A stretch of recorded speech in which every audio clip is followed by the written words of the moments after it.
ইন্না সূরাতাম মিনাল কুরআন সালাসুনা আয়া। কুরআনে এমন একটা সূরা আছে যে সূরার আয়াত হলো 30টি। শাফাআত লি সাহিবিহা, যে সূরাটা তার পাঠকের জন্য সুপারিশ করবে। হাত্তা গুফিরা লাহু, যতক্ষণ পর্যন্ত বান্দাকে ক্ষমা করা হবে না। ইয়া তাবারাকাল্লাযী বিয়াদিহিল মুলক, সেটা হলো সূরা মুলক। যারা সূরা মুলক তেলাওয়াত করবে, এই সূরা মুলকটা তার পাঠকের জন্য সুপারিশ করবে যতক্ষণ পর্যন্ত পাঠককে ক্ষমা করে দেওয়া হবে না। তাহলে প্রত্যেকটা মানুষের জন্য করণীয় হলো অবশ্যই প্রত্যেক রাত্রিতে সূরা মুলক তেলাওয়াত করা। মুসনাদ আহমদের বর্ণনায় আসে হাদিস নাম্বার 3809, আব্দুল্লাহ ইবনে মাসউদ রাদিয়াল্লাহু তাআলা আনহু হতে হাদিসটি বর্ণিত।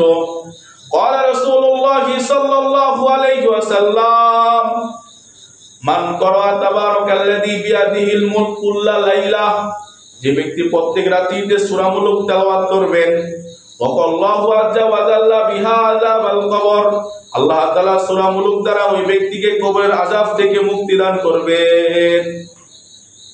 সূরা মুলকের আশ্চর্য ফজিলত মুস্তাদরাক হাকিমের বর্ণনায় আসছে, আল্লাহর নবী বলেন, তুজাদিলু আন সাহিবিহা ফিল কবর হাত্তা তুনজিয়াহু, কোন বান্দার যদি আযাবের ফয়সালা হয়ে যায় কবরের মধ্যে, আর আযাবের ফেরেশতা যদি কবরে আসে বান্দাকে আযাব দেওয়ার জন্য, তুজাদিলু আন সাহিবিহা, ওই বান্দা যদি সূরা মুলক তেলাওয়াত করে থাকে, এই সূরা মুলকটা কবরে গিয়ে আযাবের ফেরেশতার সঙ্গে ঝগড়া শুরু করে দিবেন।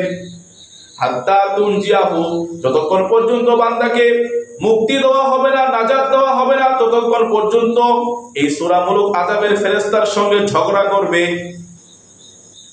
আহারে আল্লাহর নবী সাল্লাল্লাহু আলাইহি সাল্লাম সূরা মুলক না পড়ে ঘুমাতেন না। তিরমিজি শরীফের বর্ণনায় আছে হাদিস নাম্বার 2892, কানা নবী সাল্লাল্লাহু আলাইহি ওয়াসাল্লাম লা ইয়ানামু হাত্তা ইয়াকরা তাবারাকাল্লাযী বিয়াদিহিল মুলক, আল্লাহ নবী সাল্লাল্লাহু আলাইহি ওয়াসাল্লাম প্রত্যেক রাত্রিতে সূরা মুলক তেলাওয়াত না করে ঘুমাতেন না। তাহলে আমরা সূরা মুলকের ফজিলত পাইলাম, যারা সূরা মুলক তেলাওয়াত করবে এই সূরা মুলকটা ওই ব্যক্তির জন্য সুপারিশ করবে। কবরে যদি তাকে আযাব দেওয়া হয়, আযাবের ফেরেশতার সঙ্গে ঝগড়া করবে এবং শেষ পর্যন্ত ওই বান্দাকে মুক্তি দেওয়া হবে। এজন্য প্রত্যেকটা মানুষের জন্য করণীয় হলো অবশ্যই সূরা মুলক তেলাওয়াত করা।